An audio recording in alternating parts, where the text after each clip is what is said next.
hey, let's just stop arguing about the dishwasher. Can we stop that? That's what the title of today's mental push-up Monday is. So I want you to take about 5 seconds, just 5. That's it. That's all I'm asking for. And I want you to think about if you've lived with somebody, or maybe currently you're living with someone, and I want you to think about that reoccurring argument that you have each day. Like, you know, the one y'all, it's like, dang, we still arguing about the dishwasher. Yes, I want you to think about that one.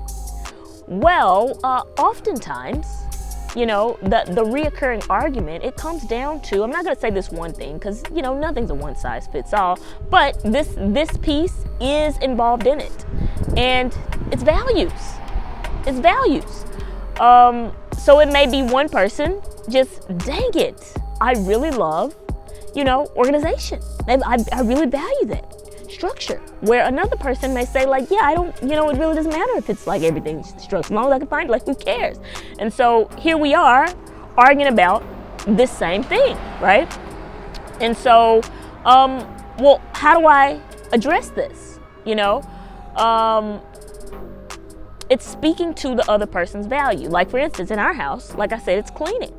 You know, one day, Christina said to me, she said, listen, you know, if things are structured in order, you know, it's going to actually give you more time back. Like, you'll have more time to work on the things that you want to do. Like, you don't have to think about where things are because they're in, you know, they're in order. Now, this is still a work in progress, but I'm bought into the vision of, like, what she's saying. Like, hey, let's try to, you know, keep it a little bit more structured, right? So I'm more bought into that because she spoke to my value.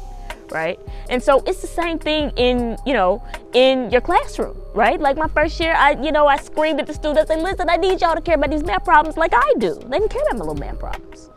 Because I valued education. Didn't mean that they had to, right? But you know what they did care about? They cared about zeros in the bank account. They cared about money. And so I use that as the tool to get students to care about math. Like, we still are trying to head the same direction now. You know, we still want to get results. But let me speak to what matters to you, because that is the key often to getting people bought into what it is that you're selling. So values. And so this when we talk about values, this is really about taking the time to understand your audience. What's important to them? Because just because, like I said, my first year, like I cared about education, that didn't mean that my students did. So a lot of times I hear people say, oh my gosh, these kids just don't care. I did it. I ain't even judging. I did it too. But you want to think about what matters to this person that I'm working with. What is the thing, what is that value proposition that I can offer them to get them bought into what it is that I'm selling? And folks, have a great week. And as I always say, be bold, be brave, and most importantly, folks, be you. And I'm out.